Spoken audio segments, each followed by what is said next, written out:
Ijambo ry'umunsi, gukiranuka kwacu. Soma Efesi igice cya 2 umurongo wa 1 kugeza ku wa 10. Umuntu wese wibwira yuko ari umuntu mwiza cyane agomba kureba uko Imana isuzuma umuntu. Ivuga yuko twese tuza mu isi dupfuye mu mwuka kandi tugengwa na Satani. Yaba ari muri gahunda y'isi ndetse na kamere yacu y'ibyaha cyangwa se umubiri, tuba turi abana b'uburakari ndetse tunakwiriye igihano. Ku rundi ruhande, Imana ni yera kandi yera ku buryo yitandukanyije rwose n'ibyaha byose, ntishobora na gato kugira uko ibihindura. Soma Heburayo igice cya 1 umurongo wa 13. Ibyo akora byose birakwiriye kandi bifite akamaro. Ugereranyije n'ibikorwa by'abantu ni nk'imyenda yanduye. Soma Isaya igice cya 64 umurongo wa 6. Nyamara ariko nubwo ntacyo dufite cy'agaciro cyo kumwitura, umwami arishakira twe twenyine kandi yakoze ibishoboka byose kugira ngo atwegere. Twese uko twizeye Yesu Kristo nk'umwami n'umukiza wacu, tuba twabaye bazima muri we kandi ibyaha byacu byose tuba twabibabariwe.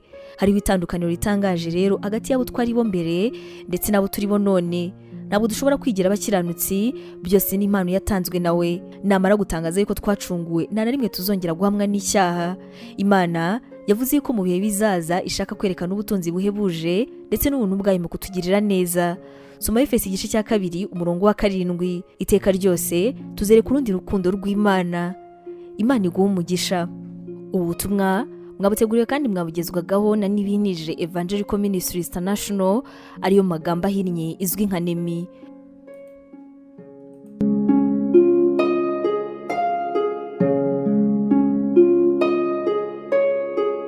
Wabutekereza ko uhamagariwe gukora umurimo w'Imana? Wifuza inyigisho zacu se zisohoka buri munsi kandi zagufasha mu buzima bwawe, zikagukomeza mu bibazo? Wumva wifuza kwiga teolojiya ukamenya ijambo ry'Imana, intwaro yagufasha mu buzima?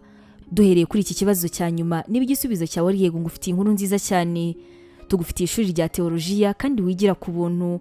Mu ishuri ryacu harimo porogaramu zitandukanye izirimo nka pastoral studies, uburyo wakwiga kuba umuvugabutumwa mwiza cyane. Tugira kandi biblical studies, iguha amasomo atandukanye ajyanye na Bibiliya. Dufite kandi Christian counseling, inama za Gikristo zigufasha mu buzima bwawe kandi zikagukomeza umutima.